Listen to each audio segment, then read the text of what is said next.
حکومت اسلامیہ کا قیام کتنا ضروری ہے۔ اب ایک بات سے علماء نے اس پہ لکھا ہے، ہمارے ہاں مدارس میں ایک کتاب پڑھائی جاتی ہے، عقائد کی کتاب ہے، بڑی مضبوط اور جو پکی قسم کی کتاب ہے عقیدے کے بیان میں۔ علامہ طبطزانی رحمہ اللہ کی شرح العقائد، عقائد کا بیان ہے، وہاں عقیدے کا بیان کرتے ہوئے وہ لکھتے ہیں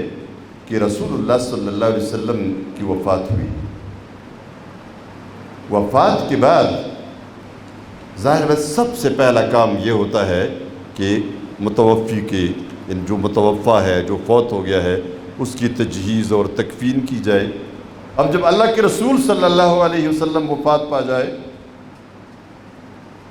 تو اور تو کم افسان خطا ہو جاتے ہیں۔ صحابہ نے اس وقت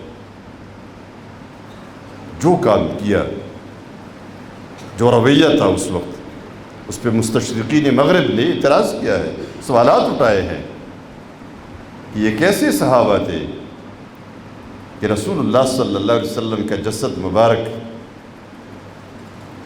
پڑا ہوا ہے، تجہیز اور تکفین کے اور تدفین کے انتظار میں ہے، اور یہ اس سے بے خبر ہو کہ جا کے سقیفہ بنو ساعدہ میں بیٹھ کر حکومت بنا رہے تھے۔ اور بڑا لوگوں کے، عام لوگوں کے دلوں میں یہ سوال بڑا چبھتا ہے کہ واقعی یہ تو عجیب بات ہے، کہتے ہیں اس لیے تو ہم کہتے ہیں نا، ان کے سوالات تو جس مقصد کے لیے وہ معلوم ہو تو اسلام کو کنڈم کرنے کے لیے، اور صحابہ کرام کو خصوصاً اس لیے کہ یہ سنت کی راوی ہے۔ صحابہ کرام کی زندگی کو اس لیے انہوں نے نشانہ بنایا کہ یہی لوگ ہیں جنہوں نے اللہ کے رسول صلی اللہ علیہ وسلم کی پوری سنت کو امت تک پہنچایا۔ لیکن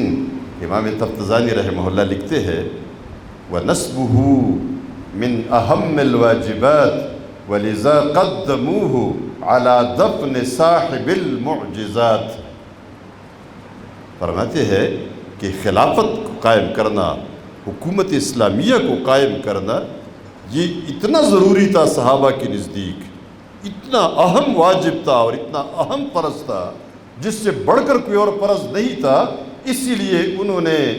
صاحب معجزات رسول اللہ صلی اللہ علیہ وسلم کی تدفین پر اس کو مقدم رکھا۔ جب تک حکومت اسلامیہ قائم نہیں ہوتی، خلیفہ حلف نہیں اٹھاتا اور وہ بیٹھتا نہیں اپنے مسند پر، اس وقت تک آپ ایک مردے کو بھی دفن نہیں کر سکتے۔ ہماری پوری زندگی اس کے بغیر گزر رہی ہے، میں کوئی پرواہ نہیں ہے، میں کوئی فکر ہی نہیں ہے، چلے جدوجہد جاری رہے گی۔ لا الہ الا اللہ، لا الہ